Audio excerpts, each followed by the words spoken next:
And we are live. How are you doing, Mr. DoctaNUT? Oh, it is a wonderful day. It has been a blast getting the throw out the finals today, watching everybody compete. It was just so much fun. How was it for It, you, OSK? man, it was great. I mean, obviously you were right there with me. I got to cast the entire thing, which was pretty cool. And of course, had some great observing from yourself. But enough kissing our own butts here. We got a podcast to do. Okay, it's not element related. It is completely a spellcast thing. And Thunderson in the chat's like, I get to see Doctor, but only half of him. So Should I do the let's get reveal? into. Is it time? I'll tell you what. When you're doing your intro, you do your reveal whenever you want to. All So, right. in line with that, who are you? What do you do? And how long have you been playing Spellbreak? Let us know a little bit about you. So I'm Dr. Nut. I do the element production. Uh, I feel like I'm in a job interview right now. I've been doing production and Spellbreak since May of 2020. I am a late bloomer, as you could say, to the Spellbreak community, but I have for a long time been wanting to play this game because I saw this way before I ever had a PC. Yeah, you one of those Mhm. gonna hop on your Switch and play it? I tried. I tried playing on Switch. I'm glad they brought it to there, but man, it's hard. Anybody who's good on the Switch, props to them because it is nearly impossible for me to try and play it, especially upgrading from console to PC. I don't think I'll ever be able to look back on a console as much as I love them. Yeah, I hear you there. I haven't tried it on my personal Switch. I mean, I have like the controller right here. I'm actually gonna play on it a little bit after this, but like I haven't tried Spellbreak on it yet, so I don't know the experience. So I was hoping for a little bit of insight as to how good or bad it was. Live on the It's air, give us your take. if you like 15 FPS, this is the game for you. Maybe even less. But again, I have seen a couple people put out clips on subreddit and on the main Discord. The uh, the players who do Hmm. play well on Switch, it's impressive. Especially with the gyro Yeah. controls added in now. The gyro controls definitely was Oh a big request yeah. by the Switch community, and they seem definitely much happier with it on there. And the snipes I've seen with gyro is pretty cool. Like I honestly, I haven't played it Really? since gyro, and I might have to go in there and try it out too. See, I don't know. I don't know what gyro is. Like, I know it's a big thing in the Switch community, but is it like tilting your controller to aim, or like how's that work? Yeah, exactly. So when you tilt, I'm not sure if it's the whole Switch itself has to be it because I know. Have you played Breath of the Wild? No, the only game I have Mm. on my Switch, which by the way, I just got it from my brother, so I didn't blow $300 for one game. Okay, let's get that out of the way. But I only have Xenoblade Chronicles 2 on it, Of and I course. have Xenoblade Chronicles Definitive Edition because I just like me some Xenoblade. So I should have known that. I should have known that answer right yeah. there. It's a So great game. I mean, like yeah, it's got a bunch of like cute girls or waifus or whatever you want to call them, but yeah, it's a lot of fun from the combat too. So yeah, I've I heard like good it. things about it. I'm definitely gonna get into it because they have like a collector's bundle now, correct? Like with all the Um, games bundled up or whatever. oh, I actually haven't heard of that. They might. I just have Xenoblade 2 and I have Xenoblade 1 Definitive Mm. Edition, which is like the remake or like the remaster or whatever. And one day, hopefully, they'll have Xenoblade X out on the Switch. Have you ever played that before? Have you played Xenoblade X? No, I haven't played any of them, honestly. I'm also a pretty late bloomer into the Nintendo scene. I never had Nintendo growing up. It was Sony PlayStation or die for me growing up. Yeah. Well, I've- just think of like Final Fantasy meets Monster Hunter, and that's Ooh, basically Xenoblade Chronicles X. It's like this ooh. whole new planet that they crash on after an alien invasion, and then they're just like these humans trying to go around and figure out a new way of life. And there's a bunch of giant animals because the gravity's lower and they get bigger and everything. So Okay, you've really piqued my interest because Monster Hunter is one of my all-time favorite games out of anything. I've played Monster Hunter since the original came out in the US, and I actually have been yeah. meaning to grind out the newest Monster Hunter expansion because I love that game. Yeah, it's really cool. It's probably not as in depth as Monster Hunter is, but it's really cool. Like you can target different appendages. You can target like the main body if you want. And the builds can get really out of control, which is really Mm. nice. Yeah, and I Um, love that. I love that kind of min-maxing your attacks and going in yeah, for it can for get specific ridiculous. play styles and stuff. Yeah, you can get to the point where you like focus all your points into either your giant mech, which by the way, you have Gundam basically in Oh this boy. game. So it's really cool. Or you can just like there are builds that will literally just one shot the final bosses on like just you and the party on foot without a mech. So it's like it can get pretty out of hand. But anyway, it was on the Wii U and it was really released pretty late on the Wii U's cycle, so not a lot of people know about it. But it's honestly one of the best games I've ever played. It's great. Yeah, you definitely shot it up to the a higher spot on my list of games I need to play now. Yeah, it's great. It's an old one too. You probably get it for really cheap, but you have to find a Wii U. But and then anyway, that's enough talking about other games. We have to stay focused on our Spellbreak. Okay, Spellbreak, I get a little carried away with you and Play Safe. It's always great to talk to y'all. Well, we're gamers, man. You know, we don't always just play Spellbreak. You got to play a little bit of everything. That's how you get cultured in this community. All right, I'm gonna say one more off-topic thing, and that's I've been playing a lot of ESO. That stuff's fun. I know you heard something about Elder Scrolls. Yeah, Elder Scrolls Online. Sorry. Another game I got to get on.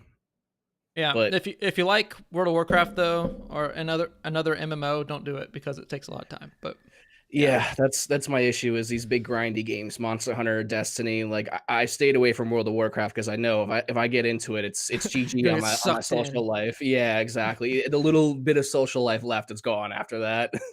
Yeah. All right. We're gonna get back on topic now. So let's talk about what just happened. We just had the Element Finals just happen right just now.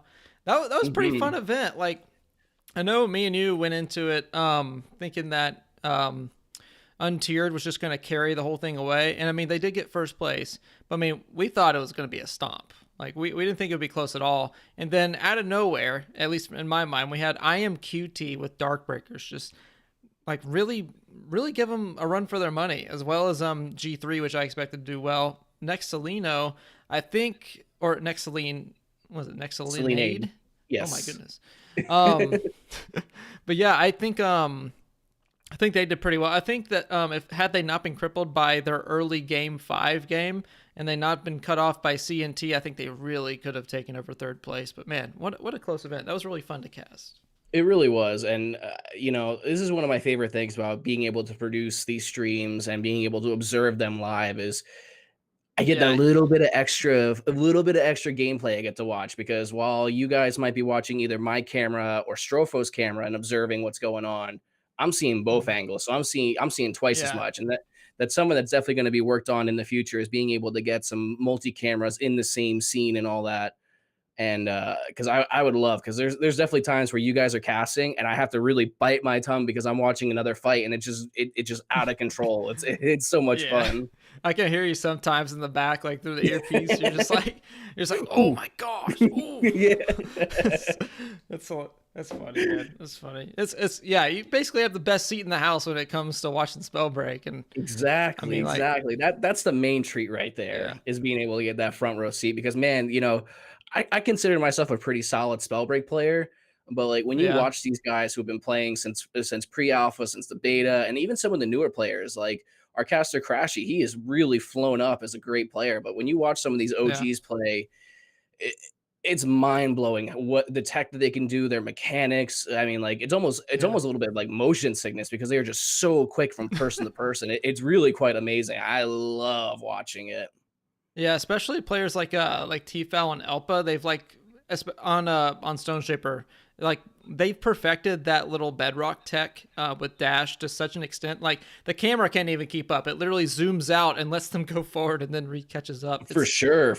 Yeah. And all that, you know, like your sorcery cancels, just how smooth they can do it. Like I'd say I'd have to put Elpa up there as probably one of the best with the sorcery cancels, because it's just it looks like he's not even like, it looks like he could fly halfway across the map without even using any mana at all once he gets up in the air. Like he's so perfectly timed with that cancel. It's honestly such a beautiful thing to see. Yeah, it really is. Just peak Spellbreak gameplay all around. But yeah, I saw a lot of great performances out, like even from players like Gigabyte, who really because there was that one game, I think it was game 3 or something, where his entire team was just completely exiled, and then he brought it literally all the way back to win that game just by flying and being a nuisance and all that sort of stuff. And a lot of people like they don't really like that kind of style of play, but like it's very effective. And I think it's probably about the best you could do in that situation. For sure. And there, it's hard to say whether, it's a good gameplay, a game style or not, but it's like when you gotta do what you gotta do to get that win. Yeah, And especially in if you competitive. yeah, if you gotta hide in a bush for 10 plus minutes because you're the last guy left, do it. Do it. Don't be stupid. Don't W key out. Don't int for your team. Like fight till the end. Like that's my favorite thing about seeing. That's a prime example of Gigabyte. And there was also Gigabyte and Darkbreakers when they were the solo players on. I think Mhm. it was game four or Yeah, five, maybe. and next to Lineade was the three stack that was still alive, and the two of them just they didn't give up, and I love that. I love seeing that when people just fight to the end, no matter what, because every Yeah. little bit of point counts. That 100 damage that Gigabyte got at the end of that match might have been what got them, a tier higher in the placements. Yeah, definitely. I think we value them currently at like 0.08 points per 1 point of damage. I think that's the equation. So like 100 damage, that's 8 Mhm. points. It's Exactly, and yeah, that's huge, and it's a you've lot. seen it in Yeah. qualifiers. There's been one of our qualifiers, the score was separated by, like, Literally 2. 10, 20, yeah, 2 points and all that, so, these little Yeah. tiny, quick and smart judgment calls that these players make is really what can make or break yourself getting into, a finals tournament or getting yourself into a high money placement, finish in Yeah. these. Yeah. Can you imagine like playing an entire day of Spellbreak and being cut off from the top 3 by 2 points? It'd be heartbreaking. It'd Yeah. be Can heartbreaking, you but imagine? it's one of those things where it is what it is. You look back at what you did wrong and you go, okay, this is where we need to improve. Maybe our communication wasn't the best. Maybe my mechanics weren't on point that day. I know someone was saying Darkbreakers up until like the very last minute before the tournament started today, he was in Mhm. matches warming up already. Like he was Yeah. making sure that he was tuned in and ready to go. And you got to admire that from players when they got that drive and that hunger for a victory like that. Yeah, him especially. Like I was there at the very, very beginning. Like I think it was an alpha he first started off. Like he was just getting started as a streamer. Dude, he was all right as a new player. He wasn't that good. And Mhm. it's such a nice sight to be able to see him like improve to the point where he's literally one of the best solo players in the entire game. That dude grinds. For Like sure. it's ridiculous. Like I literally co-opted with him and I said, okay, he's not that good, so I probably don't want to squad up with him again. But like if he improves, maybe. And then he's like one of the best solo players that we have, and freaking taking on 1v3s in a squad tournament. It's crazy, dude. Mhm. And he has his You would own little build too. for sure, yeah, that stone main with the wind offhand is just such a unique build, and what's so Yeah, utterly mind-blowing with that build is how well he does he drops his tornado and pulls the boulders back into people. Like, the first time I yeah, saw him pull that out, I was mind blown by how effective he was. He's not hitting it every single time, but to hit, yeah. 2 or 3 of those in a match, that's really, really game changing because that throws people off so much. Yeah, it's crazy, dude. It's like one of those things. It's almost like being a Tempest main where like you have all these little tiny mechanics that you need to work on, and it's like one mistake could literally mean your life. And it's like Darkbreakers is bringing that aspect to Stone Shaper where he's making it so micro mechanical to where he literally just tosses a boulder. He sees his opponent. He's like, okay, I just want him to hit a little bit to the right, and he just drops his tornado wherever will make the boulder fly there. It's It's crazy, dude. beautiful. It's so beautiful. A little fun fact Yeah. too, when I got into beta, I started playing Spellbreak, I think about a week or 2 before Mhm. that patch where they added, like, the ridiculous damage to Pyro, where it was Oh ticking, like, yeah, 5 or 6 for Ignite or whatever. yeah, I used to go against Darkbreakers all the time when I was learning, and he was the one that I was like, "All right, if I wanna get good, I had to beat this guy," like, because he's always in my lobbies, and yeah, I can't not lose to him all the time. And I don't think I've ever beat him, but him and I have had some really good fights as I've developed, and it's a lot of fun being able to grow with someone else as well too, and be able to set a goal and yeah, and then become community friends with them because like I try anytime I see Darkbreakers online, I love going by and just quick stop by on Twitch and say, hey, what's up, man? Because I'm not a huge Twitch person. I kind of hmm moved into it a little bit more because I'm kind of that boomer age past Twitch, but I do like yeah, to go into the community and say what's up and say hi to, our competitors, our content creators and stuff like that because this community has been so awesome and it's drove me so much to be a better player in this game. And it's really not just in this game, but in other games. Like I push myself more because I have more inspiration to because of this community. Yeah, it's definitely a very enabling community as Hmm. we've seen like throughout the time, especially since pre-alpha. Like some of these players have been here for literally over 2 years, and I don't mean those who like gotten salty and quit or anything. Like some of these players just genuinely love the game, and it's always great to see them come out and just support all the new players that are coming out, like giving them advice, like making sure that they know how to take certain engagements. Like they can get really really technical with it, and they're always willing to do so. It's just a great thing. For sure, and I Um, love that because, like you said, everybody's just very open arms in this community, and you can't replace that, you know. Yeah, and it's also crazy to think like I'm gonna placate the element just a little bit. It's crazy that we have like this sort of competitive community that came at literally out of nowhere, and like it's just taken over so well as far as like competitive communities are concerned. Like I remember in the early days of casting, I don't know if you watched the podcast with Play Safe. We were Hmm. talking about very very early tournaments and how like we didn't even have observers, and it was literally just us in the game having to rotate at the same queue until we were on the same player, and if one was behind, so I had to cast until he was there, and that was Yep. basically it, and it was very very scuffed. Yeah, I um did watch that. That was quite amusing to learn the history of Element like that. It was pretty cool, especially for me being new to the community and all. Yeah, especially people like I know Thunder's in the chat or whatever, and I don't know if Zen would be, but like both of them, whenever we first started out Element, or whenever like I had my first cast for Element, it was like the first Spellbreak event I think they put on. It was really really scuffed, to be honest, and like I don't think anyone was happy about it. And but literally like Zen took the feedback a little bit, like he took it badly at first, and then like kind of retook it and saw what he could do to improve, and it literally just grew from there. And this was about, I don't know, maybe a year or a year and a half ago, where it was literally such a scuffed tournament that everyone was complaining about it. And then he just turns it in. Him and Thunder just turn it into this giant thing. Like it's obviously it's not giant, but it's a lot better than what it was, and it's a lot more Mhm. structured. Like I feel like a lot of people will look at Element and say, "Hey, I can maybe put on my own competitive event," and then they finally start doing it, and it turns out to be like this not well thought out thing, and it's it's similarly scuffed. Like it just goes to show how much thought goes into all these competitive events that we put on, and it's really impressive given that no one's being paid. It's literally just people in their spare time putting this all together. I'm really proud of it, honestly. For sure. And could you imagine, a year and a half ago that, the tournaments that you'd be casting would be sponsored by the development Oh company of the hell game no, you play? Like dude! That was a that running was joke we huge. had.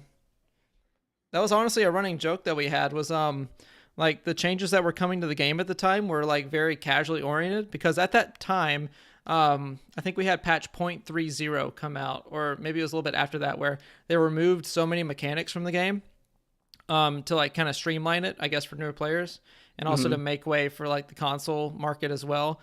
That we were like, man, Proletariat must really hate the competitive community. And then all of a sudden, we get the sponsored tournament that we just finished up with, and it's like, okay, maybe a little bit different way of looking at it. Like, you don't expect to have to like go into the moderator chat and then say, hey, we got sponsored by the game developer who we thought was completely against competitive events. And Right. in the past, yeah, and in the past they said we're going to stay completely out of it. We'll see where the community takes it, and we'll go from there. And And literally sponsoring, it's crazy. yep, I was about to say that. I believe it was Seth that most likely would have said that. But yeah, Yeah. he stuck to his word. He went to, what the community wanted, and he saw that, there's a really strong love for competitive Spellbreak, and it's awesome Mhm. that, they recognize that, and they recognize us, I know from me, from the bottom of my heart, like I was ecstatic. Like I literally like threw my phone up in the air screaming. Like I was still living with my mom at the time, a few months ago, and Yeah. like she came up and she's like, "What is going on?" And I'm like, "We got sponsored." And like, That's she didn't know awesome. what was going on, but like it was huge. And like I was just so ecstatic that, for me, I came in very late into this. So Hmm. I don't claim any credit for this. This is all you guys. You guys built the base, you built it up, and you added the pieces you needed to get to the next level. And lucky for me, I was one of those pieces that got added on, and I'm so thankful for it because it's really been such a blast, especially, obviously 2020 has been a year to It's been forget, a blast Yeah, exactly. in one way So, or another. I would imagine, at least I'll speak for myself, like this was honestly a bit of a sanity saver as well, because, this has Yeah. been a very tough year. I'm service industry kind of person, restaurants, gig working and stuff like that. So it was tough Mhm. losing a job and, and having to figure out what I'm going to be doing. But, Element definitely was just like, they carried my sanity through some of these hard months, and I love it. Yeah.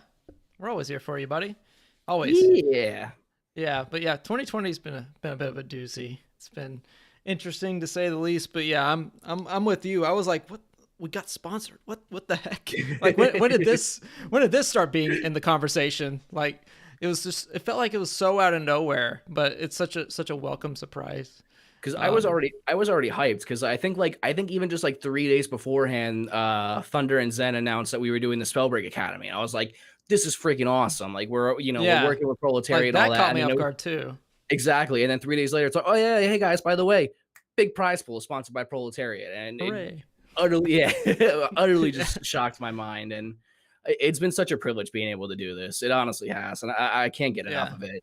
Yeah, and to conclude with that, like if it ever gets annoying whenever I think proletariat and it seems kind of plastic or whatever, like it's a genuine thank you. Like we've never had a prize pool as far as like Element's concerned, to where like we literally have over $1,000 to give out, and it's literally thanks to a sponsorship from the literal game developer. Like it's crazy. Never For thought we'd get sure. there, but yeah. So to swap topics here, I'm really excited for Chapter 1, man. Like Me I too. don't know, like, awesome. I was about to say, I don't know, like, how most players feel about Chapter 1, whether they think, like, because I feel like there's always this negative part of the Spellbreak community, or people who pretend to be in the Spellbreak community, and they're just like, oh, a game's dead. It's never going to get better. It's always going to be this one thing. And, it's just, nothing's going to happen. It's a dead game. It's dead. Bye. And it's like, why are you commenting, first of all? And second, like, I don't know. I just can't accept that this game's dead. At least not yet. I feel like it still has a long way to go. Like we were even like I'm reading do you follow at Curlin Cheek on Twitter, or do you have a Twitter? I forgot. I don't. I'm a boomer. I don't use Twitter. I'm still Okay. on that Facebook life. I already signed away my privacy rights, so I said forget it. Let's just keep rolling with it. Okay, I'll forgive you this one time. But no, it's probably good you're not on Twitter right now, especially with everything going on. But so besides all that, Jesse, you know who Jesse is, right? Yeah, yeah. Yeah, so he has a Twitter account. He posts his dailies, like he calls Spellbreak dailies. It's basically just Mhm. him posting his work day to us so that we can see it as a form of communication, which in my opinion is great. I get a lot of information from it, and it makes me think that, or it makes me feel like there's someone in the Spellbreak developers that actually cares that we're hearing at least something instead of just radio silence most of the time, or just Mhm. random highlights that we get on Twitter. But Jesse yeah, plays a lot. I think he wants to see this game, succeed as being a part of the team just as much as he is as a player. yeah, definitely. He talks a lot about what he can improve personally and like what Spellbreak can improve. And just to give you an example of what he said today, like it basically says, I am cliche sitting in my cashmere house coat with large mug of tea, listening to the new Fleet Foxes album while adding a bunch of cosmetics for 2.1, which would be chapter 2. So Okay. it's like, actually, no, that's incorrect. 2.0 is chapter 1, and then 2.1, I guess, is the mid update. Which, Okay. but yeah, but I know that they're already like finalizing quests for chapter 2. Like they're that far ahead. So just going back to the dead game thing, it just makes me feel like either they're mistaken, they are on some kind of vendetta to where they just want to see the game burn because they want to be right about it. But at the same time, like, I don't know. Like, I just feel like it's so far from being dead. Like, this game has such a long way to go. I feel like we're literally just on the bottom curve and it's going to get better. But I might be wrong. Who knows? I definitely feel, there's no denying that player population at the moment is ailing. We can't deny Yeah. that. We all feel it. Even in peak hours, it's hard to get full lobbies depending on the mode and stuff like that, what server you are. Yeah. Me personally, I don't consider a game dead until the server is closed. When the day the server closes, that's officially the dead game, because, you've seen it with so many other games where they've been able to Hmm. pull themselves out from really, really dark places. Like I can think of like No Man's Sky was one of them. When No Man's Oh Sky gosh, launched, yeah. it was, it was the laughing stock of the entire world. And now it's a really solid game. It's a really, people really enjoy the game. Destiny 2, when it released, they lost like 90% of their player population within the month of release, and they've been Really? able to pull it. Oh yeah, they really messed up on the launch of Destiny 2, and they've been able to pull that out, and they got really solid numbers now. And Yeah. it just takes time. It takes listening to the community to see what needs, what needs to be changed to make it better, and just time and dedication. And I don't think chapter 1 will be the end all be all solution to our player population, but Hmm. chapter 1 coming out with some progression, coming over to Steam as well too. These are all Yeah. things that are going to really help draw people back in and get them more excited. And I'm always very wishy-washy, but I am more and more so in favor of skill-based matchmaking because of what I've seen with this game. Because not everybody is like myself. Or like when I joined in beta, I was Hmm. getting stomped for 2 to 3 weeks. I Yep. looked at a person and I was dead.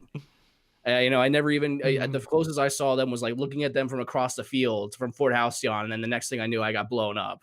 Not every Yeah. person has that will to sit there and eat those L's after L after L, and try and get better. So I Hmm. would like to see skill based matchmaking implemented so that these newer players have that chance to get better.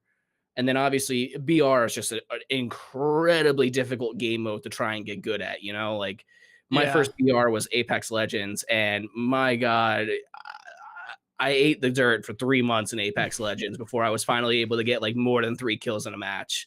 And that first time was ecstatic. And Hmm. then I grinded all the way up to Diamond, and that's where I left off my Apex, life. And Hmm. it became a goal of mine to get better, and to push Yeah. myself and to get that drive to be a bit better. A little bit of Yeah. ego too, because I walk around like, yeah, I walk with my friends, but I got that diamond ranking, boys. What do you think about that? Yeah, for sure, for sure. One thing I think kind of compounds that skill-based matchmaking thing is just the fact that time to kill is so long. Like even if you get a good shot onto somebody, they still like you need to hit at least like 2 or 3 more of those. Like if you're playing Frost, for example, you need to hit at least 3 good Frost shots to really excel somebody. Whereas they have all this time to turn that fight. Even if you caught them off guard at first. Whereas like games like I feel like Apex and PUBG back in the day, um, even like just some other FPS games that you could look at. Um, like basically, as soon as you get that first shot off, it's a huge advantage in your market. And sometimes the better Mhm. player can't even do anything. Like it's just they should have been positioned better or whatever it is. But like in Spellbreak, you can be out of position.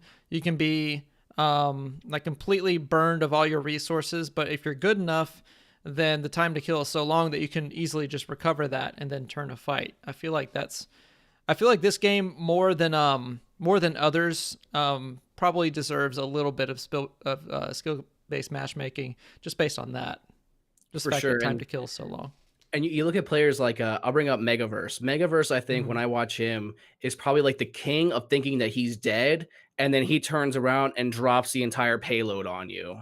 And before Hmm. you know it, like, he's dished out a shockwave, he's tossed a boulder, throw a fireball into it as well, to hit another shockwave. And what you thought he was at 20 HP, now he's walking off with Scavenger and he's won the game. Like, Yeah, yeah, that's a really good example there. I feel like a lot of players do that really well, especially like once they have a little bit of time to get sort of used to all the mechanics. Like mhm. then the game just really opens up. There's like a And that huge is barrier right there. that is one of my favorite. That feeling when you're like, oh man, I'm dead, I'm dead, I'm dead, and you just turn around, you make that final like last hurrah, and you actually turn it on them. That is Yeah. probably the greatest feeling in gaming. I think that was probably the feeling that got me hooked on this game, because Hmm. you guys have said it while casting a lot of these scrims and the qualifiers and all that. You can't run forever in this game. You're gonna get hunted Yeah. down, and the ability, like the importance of being able to turn. I think actually Thursday, someone was getting chased Hmm. down, and you and Man in Yeah. Class were commenting, and the guy turned around and hit a frost snipe and hit him for like 70 something, and stopped Hmm. the guy's progression. He backed off, and now he was at 10 HP, and now he's got the chance to reset. Like the ability to Hmm. turn. to turn a fight because of your skill is so awesome in this game. And I seriously, that again, that's what hooked me on this game. Yeah, it's great. It's a lot like a fighting game to an extent. It Like very much is, yeah. yeah, like you can be behind and all that stuff, but if you can land your combo in an efficient enough way, like you can easily turn a fight.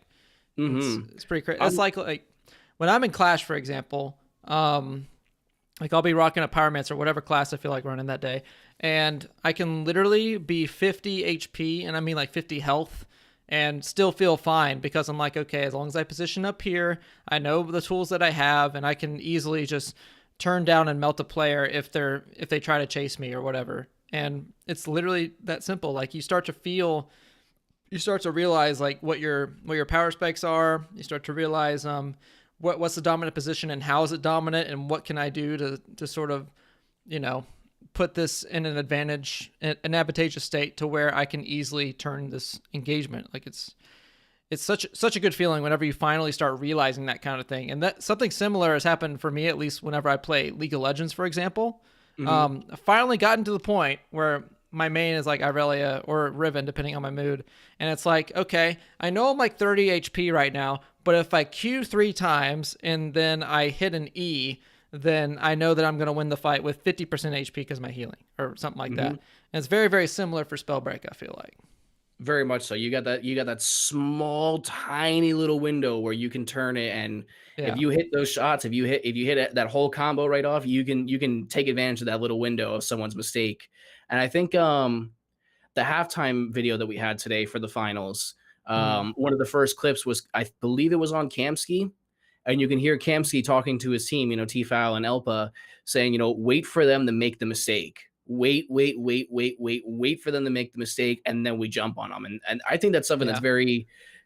very overlooked in this game is how much patience comes in. And I'll bring it up again, like watching Darkbreakers or Megaverse as a Mhm. Stone Shaper mains. Stone Shaper, I think, is like the class that has to have the most patience to really be good at it. Like, and if you watch them, they are Mhm. so methodical of what they do when they're fighting. It's really quite impressive Yeah. how they keep their cool, how they keep their nerve throughout these kind of fights when they're being pressured as hard as they are.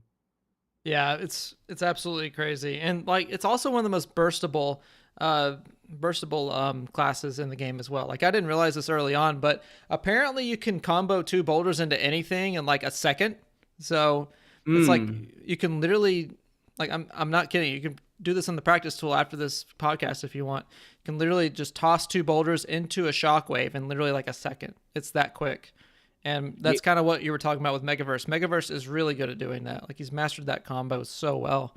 And it's just one of those things that where like, yeah, you could be behind and you could do all these things wrong and whatever. But as soon as you find your window of attack, like you were saying earlier, you can literally just burst a guy for like 120. for sure, for sure. And again, that's just what I love about this game. And there's the other thing, there's so many play styles because of Mm-hmm. how much you get so much freedom in this game. I think that's another Speaking of reason play why. style, Oh, oh boy. level 20 conduit over here. Hey, man, that's impressive, honestly. The dedication's impressive.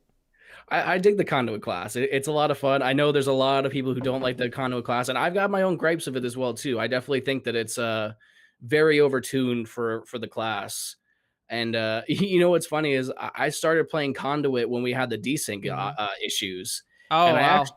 and to be honest, I actually liked it better with desync because it wasn't a hit scan anymore. You had to lead your shots and all that. And I Yeah. love games that make you lead your shots. Like I was a big time Battlefield Bad Company 2 player.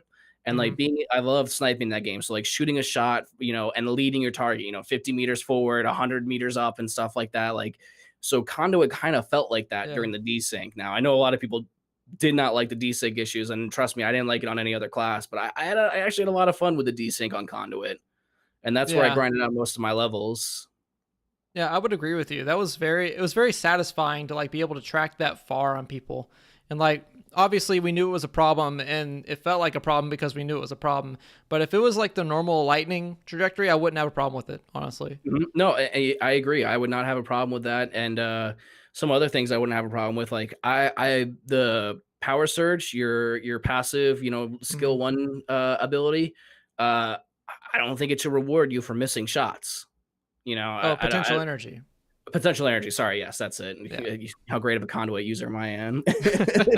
Only but level 20. only level 20, you So, know. But for me personally, like I kind of hate that it rewards me for missing. Like for me personally, I think if you are a great tracker and you can hit these shots, that's where you should get your reward when you're hitting consecutive shots and you build up that power. And then you miss a shot, sorry, it's going back down to that very base level. yeah, I feel like a lot of us have said the same thing, just exactly like that. Like we feel like it rewards not bad gameplay, but like suboptimal gameplay. Hmm. Like there really should be a more of a reward for actually doing good things in the game. Like we used to have a skill called oh, I forgot what it was, but basically like if you miss one of your lightning bolts, it would spawn like an orb of lightning that would shock your opponent for 5 damage, and it would just linger there, and it was That's literally kind of just cool. unlimited orbs. Like, but yeah, but it rewarded you for missing your shot because it had to land on the ground next to the opponent instead of just hitting him. So you would get almost more DPS if they were positioned wrong, by hitting the ground around them as opposed to just them. So it's like this whole Hmm. thing. Yeah, Um, basically another variation of how power surge, or I'm sorry, potential energy is, again, yeah, super low risk, but really high reward. And, I think it needs to be flipped. It needs to be, it needs more risk with a decent reward to back it up. yeah, yeah. I feel like a lot of the other classes do that really well. Hmm. Especially, I mean, we could talk about Tempest all day, and Toxicologist, another one. Like I. Here's another thing, okay? I feel like a lot of people like to rag on a toxicologist just because that bursty potential that it has, but I feel like they're not realizing how dangerous it is to go in like that. Because if you miss, then you're screwed. Hmm. But if you And hit, it feels like the strongest thing in the game. So and it's you like, have, toxicologist is a very, very hard counter with pyro class. If yeah, you're that going too. against a pyro, they've pretty much taken away your vanishing mist, because every Yeah, time you drop that cloud, they're going to blow it up. So I think the yeah, the big issue with toxicologists at the moment is just that shadow step bug. That momentum carry and shadow step drastically changed the strength of toxicologists, in my opinion, yeah. because the ability to close the gap on toxicologist went up 100-fold. Between your vanishing mist with your Mhm. 3 cloud spread, and then add on there your 2 shadow steps, you can cover Fort Halcyon in 3 seconds, like it's nothing. Yeah. I feel like okay, so I listen to a lot of arguments for people who don't like the shadow step interaction with Outbreak, and they obviously don't want it to be on the rune, but I kind of hear them to an extent to where like it probably shouldn't be tied to a rune specifically because then you can't buff the rune or a class is too powerful. I agree. Whereas if you don't buff it, then no other class is going to use it. So it's like this entire thing, and I would rather them go towards the buff everything kind of thing than the nerf dash, for example, Yeah. scenario. I think when the bug, and I believe it is a bug that the shadow step has a momentum It carry. is. I believe that when that is fixed, that'll really help bring toxicologists back in line, because toxicologists, when shadow step first released, it didn't have the Mhm. momentum. Yeah. And it was kind of that middle of the ground. It's a good class, but you got to be really, really good to take a big advantage with it. But when that bug came out and the momentum was able to be carried, that's when you saw, the toxicologists just explode. You saw Mm. nearly everybody running it. I mean, solos at the moment is very largely toxicologists. Like it's definitely ruled by toxicologists with, like, an offhand Mhm. frost. They just totally dominate solos, in my opinion. Yeah. I feel like well, I don't know about Shadow Step with the momentum thing because I talked to Trago the other day, and he actually wants the momentum to be fixed because he has an easier time landing his outbreaks whenever it's just a sudden stop with Shadow Mhm. Step. So it's like it could get it. I think objectively it would get weaker. At the same time, you have some of these toxicologist players that actually prefer the shortened Shadow Step to where Yeah, they I don't don't. think it'll drop its strength exponentially. I think it'll Yeah, just kind of bring it back more in line with the other classes. yeah, I feel that. At the same time, we're seeing a lot of changes already confirmed with some other classes like Pyromancer, for example. I think, if I remember correctly, they've taken Ignite off of direct fireballs, but they for sure are adding 2 extra fireballs to conflagration with less individual fireball damage. So That's there's that to look interesting. forward to. That's interesting because Ignite gives it, not only is Ignite obviously good because it gives you more damage, but it gives you information too. So you take that Yeah. away, that definitely is a bit of a nerf to the class. On the same hand, though, if you Yeah. have more conflags, you can hit a wider area and get that information back just in a different way. Yeah, there's a lot of ways that it affects it. So Ignite, like you said, gives information. It reveals you around walls. It also stops you from healing and stops you from doing certain actions. So like there's just that amount of dead time that you can't do anything with. And this is like going back to the toxicologist thing. You can't enter shadow step whenever you're ignited because then you'll just get damage right out of it due to Ignite. So it's like that's going to be like a subtle, like very, very subtle buff to toxicologist in a way, just because of the way shadow step works and invisibility. And indirectly kind of buffs corrosion as well too, because that Maybe a makes little bit. corrosion. It just makes corrosion a little bit more useful because you have another class now that gives you information. And I think corrosion is the right way to go. Corrosion only works if you have armor, I believe, correct? Yeah. So I think that's good because it doesn't utterly stop you in your tracks like an Ignite does, where you can't heal at all, even if you're down to to red bar HP. So Mm-hmm. I think it'll be a good change. Although I know there's probably going to be some Pyromancer mains that are not going to be too pleased with it, but we'll see. We'll see. Usually it's Yeah. it's very harsh reactions at first, and then after a few days, people are like, okay, this makes sense.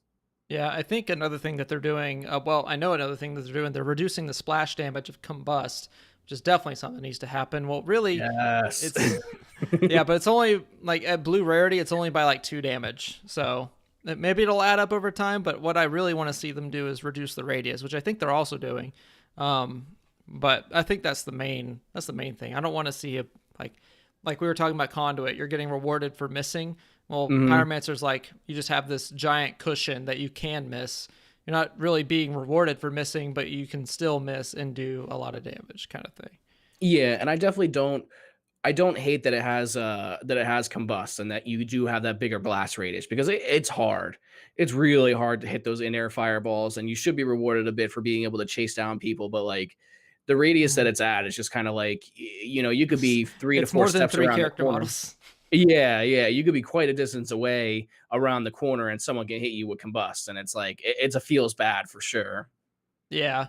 Feels great for you. It feels Oh bad yeah. for whoever. Yeah. But no, that's another thing I want to talk about. Well, not really about Pyromancer, but I want to see them kind of change focus mana to an extent. I feel like that's what really enables Conduit in the way that that it currently works. So you can stack so much damage because of the way that Power Surge works currently.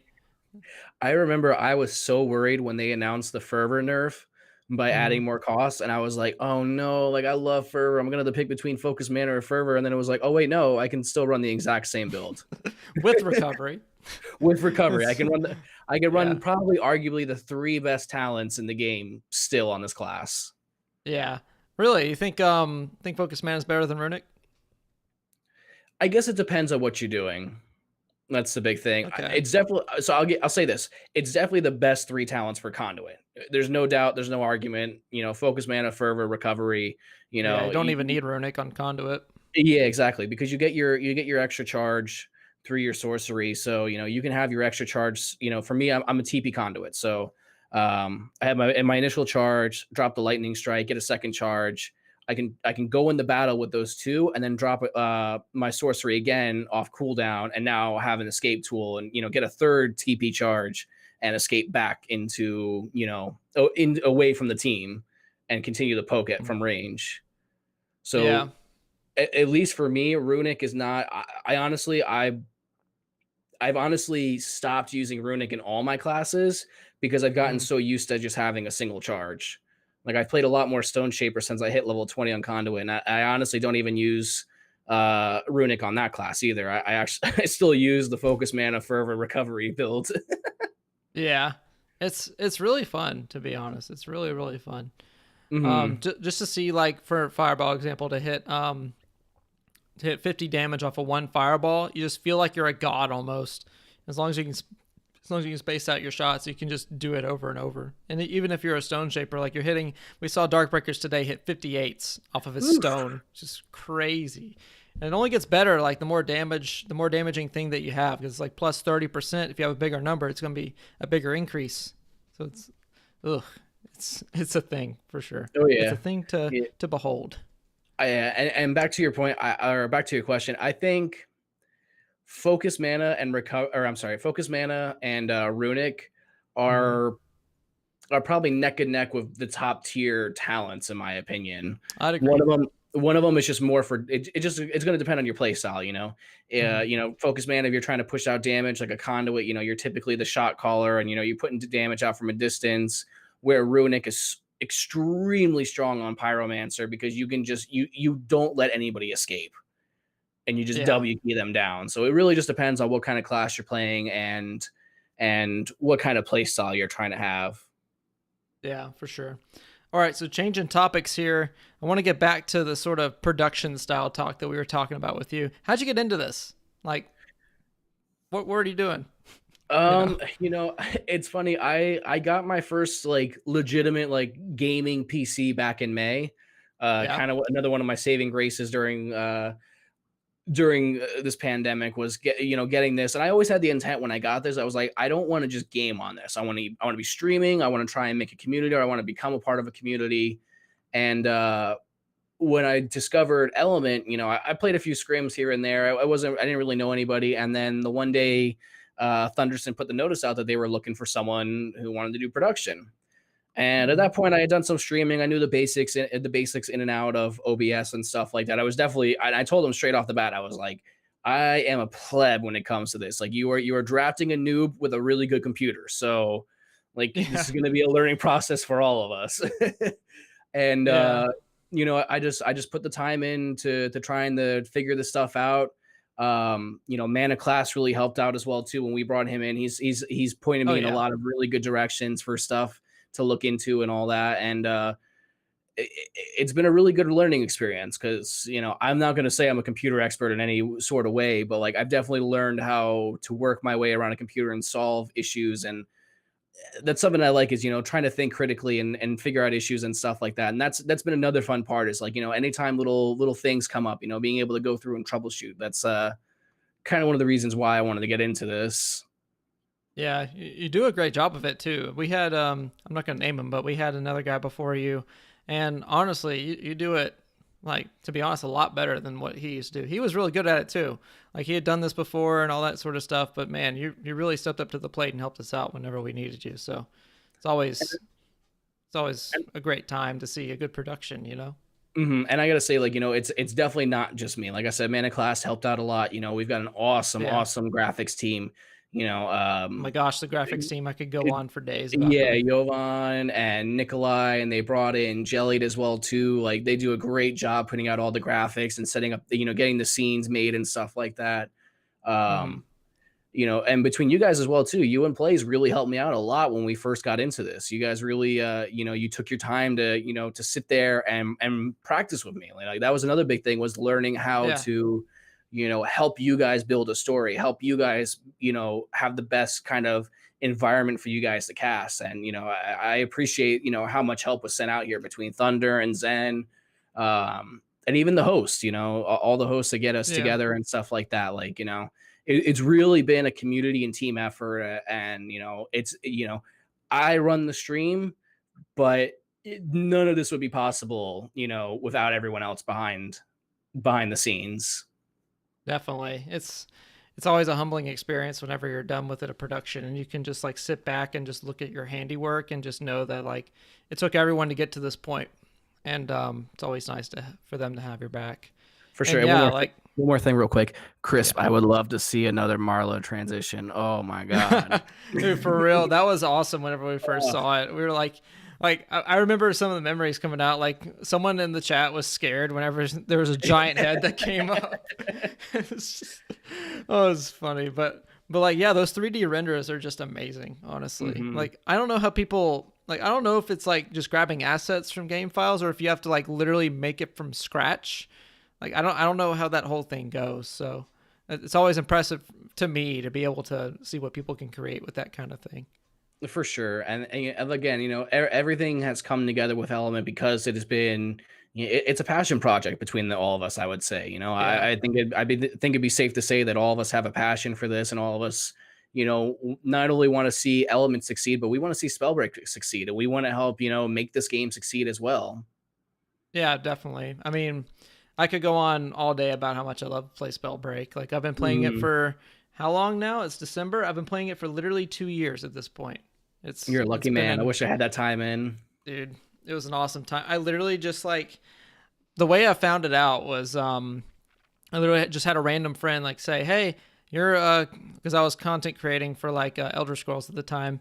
He's like, "Hey, you should check out this game. It's full of magic. You'd probably like it." And literally, he just played with me for like the first 2 days, and then like I just fell in love with it just out of nowhere. Like it was crazy. Like literally, just the most random thing. Like, "Hey, you could probably cover this," and it's like I had no idea at that point that first of all I would even be creating content for it.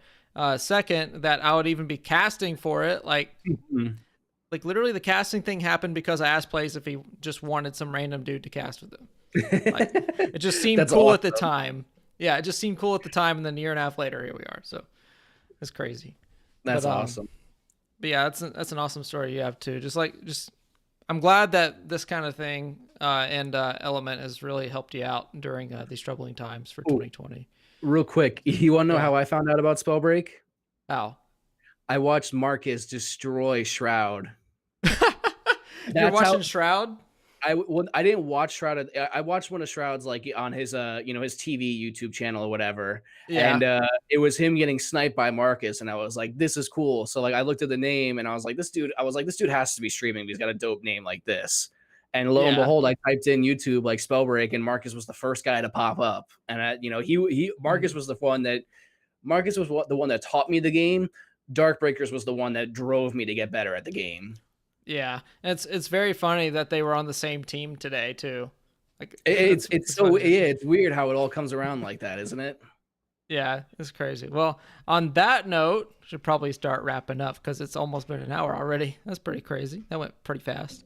So before we go, I do want to get your take on all this, on what you hope comes for the future of Spellbreak. Like what's I'm gonna ask you the same thing that Tacos asked Seth that one time. What if you could snap your fingers and change maybe one or two things about Spellbreak to make it a better game? What would it be?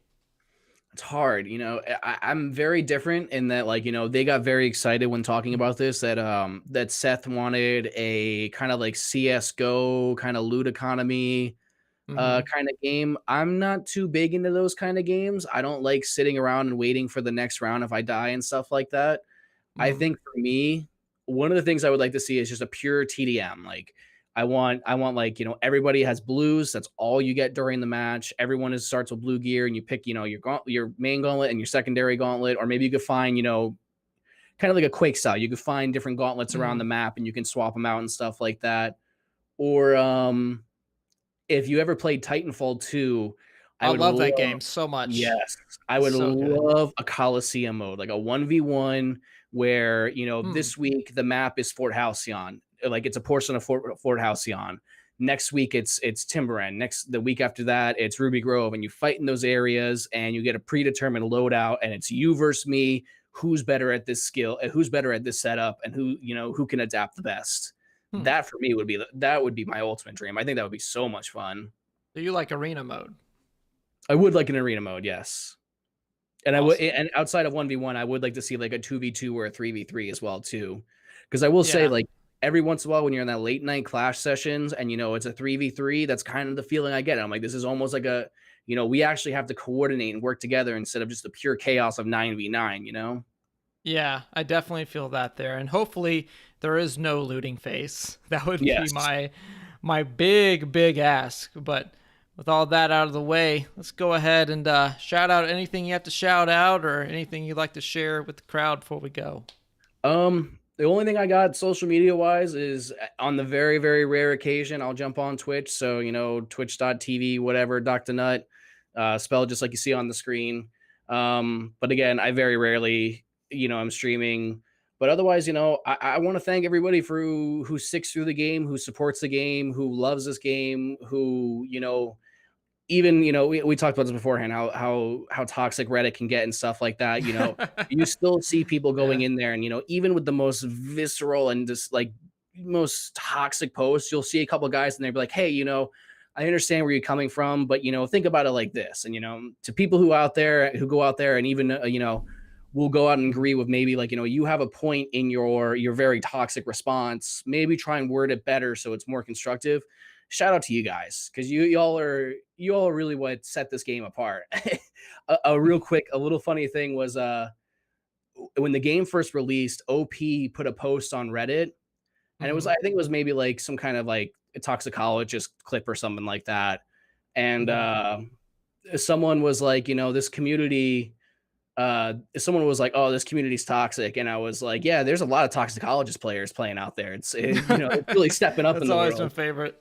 And it was just like everybody, like, just got a laugh out of it. It's good to see that, it's very easy for communities to go very, very sour, especially in, what Hmm. I, could be considered a dark time in the game right now. But Yeah. there's so many people who really you want this game to succeed. And I think, my biggest advice for a lot of people is like, don't look at Reddit. For the love of God, don't look at Yeah, Reddit. for real, Don't- man. I second that notion, by the way. Don't Yeah. ever, like, I literally, like, I'll make a Reddit post and then I'll somehow find myself 5 comments deep and I'll be like, why did I do this? Why am Yeah, I doing this right honestly, now? like, what I do is, like, if I make something on Reddit, I put it on Reddit, and that's it. I know typically don't look back at the comments and stuff like that. I let I put my word out there, and I leave it be. Um, and the big thing is, Reddit and all these Mhm. kinds of sites and all that, people who are upset are exponentially more likely to write something negative than someone who's having fun, because nobody really thinks like, I'm Yeah. having fun. Let me go type on Reddit and tell everybody how much fun I'm having.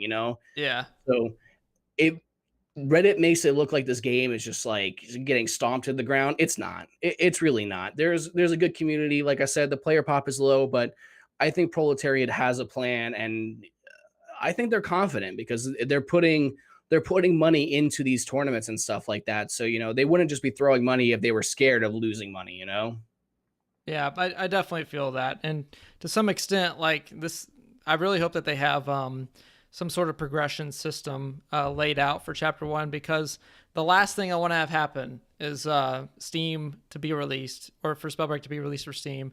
And a lot of people play it again, and then they all go away again. So For um, sure. I'm really hoping there's a lot of money going towards like keeping players playing. For sure. And I think chapter one should definitely be that thing that helps with progression. It'll just depend on how much progression it is. A Yeah. big issue is that so many of us are grinders. We love this game, we grind it. It's the same Yes, thing we with do. Destiny. You can grind everything in a week and be like, oh, there's no content. Well, you're not representative of everybody that's in the community. Not everybody is going to Yeah. be able to grind, a battle pass in a day and a half. So I think Yeah. that's I something that a most lot of certainly us wouldn't have to able keep in to. mind too. Yeah, for sure. It's meant for the person that can play like 3 or 4 hours a day if they're not busy, as opposed to streamers. And I guess everyone wants to be a professional gamer now, so they play like 10 hours a day, which you're gonna burn through that real quick. But with Hmm. that, we'll go ahead and wrap up. Everybody, go follow DoctaNUT on Twitch. Go do it right now. He streams very occasionally, but when he does, it's always awesome. And if you'd like to subscribe to the channel, that would be good too. It's a weekly podcast series that we put on. It'll be on every single weekend, even for Christmas, because I will be going out of town, but we're going to pre-record some segments for you guys, so we'll always keep it flowing. So y'all go follow the socials down below. Follow DoctaNUT again. Go do it. He's an amazing dude. He's great at doing production stuff for Element. It's always a pleasure to be able to have a nice conversation. So guys, let's go and do it for today. Any final words for you, Mr. Nut? No, I'm glad you asked me, man. This was a lot of fun. I was a little nervous getting on here because I'm not much of I'm a humble gloat right now, or humble whatever it is. But I, Yeah. I like to keep it low key. So it was cool that, like, I really appreciate you, throwing me out there in the world and letting people see, a little bit more of what's going on. Because I love this community. I love being with y'all and all that. Yeah. And for those of you who are wondering what our production man looks like, now you know. So with that, we'll go ahead and get the heck out of here. I've been OSK. This has been DoctaNUT, and I will see you next week.